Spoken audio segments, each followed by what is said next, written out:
Hi everyone, so today we'll learn how to set up a Next.js project with Shadcn in VS Code. As you can see, I got an empty folder here. So first step here is to open this folder in VS Code. So simply right click, then click on open with code.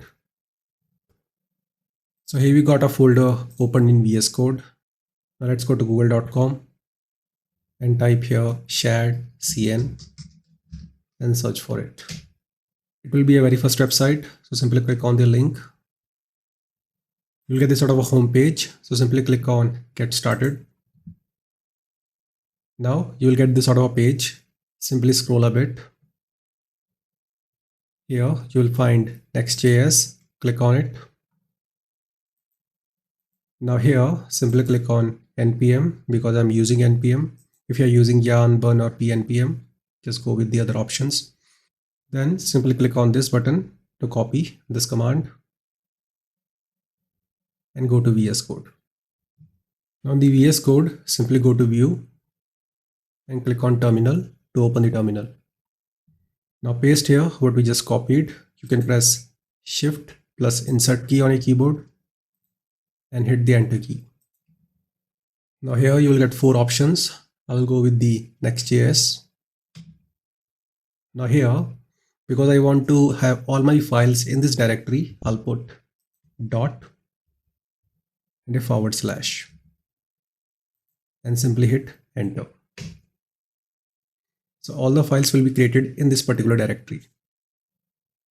So here you can see it is initializing a Next.js project. Now it is asking me to pick a base color. I'll go with the neutral. Simply press the enter key. If you want to pick different one, you can press the arrow keys up and down. So finally we got a Next.js project with Shadcn. It's time to use Shadcn components. So let's go to browser.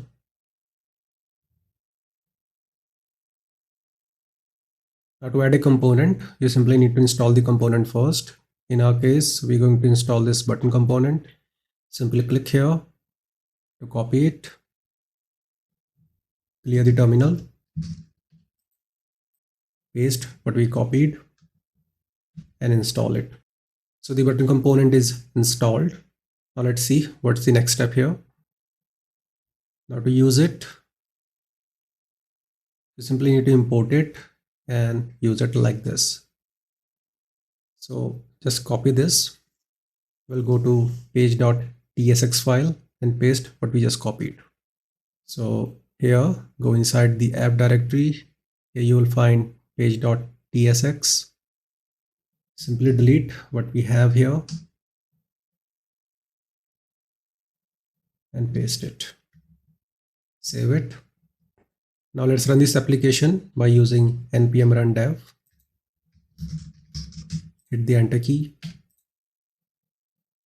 So our project is up and running at this URL.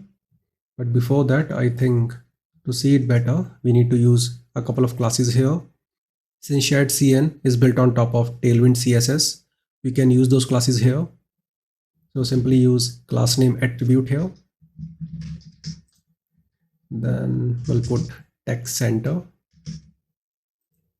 And we'll also use margin top around not 10. I think I'll go with 5. Save it. Now click on this link. You simply need to press Ctrl key, then click on it. So here you can see we got a button component here. In a similar way, you can install different components. If you see on the left hand side, you will find components. Here you can pick any component of your choice. For example, this checkbox. Scroll a bit and here you will find the installation command here. Simply install it. Then you can use it like this. Simply import it and use it. So I hope you understood how to set up a Next.js project with Shadcn. See you in the next video. Have a nice day.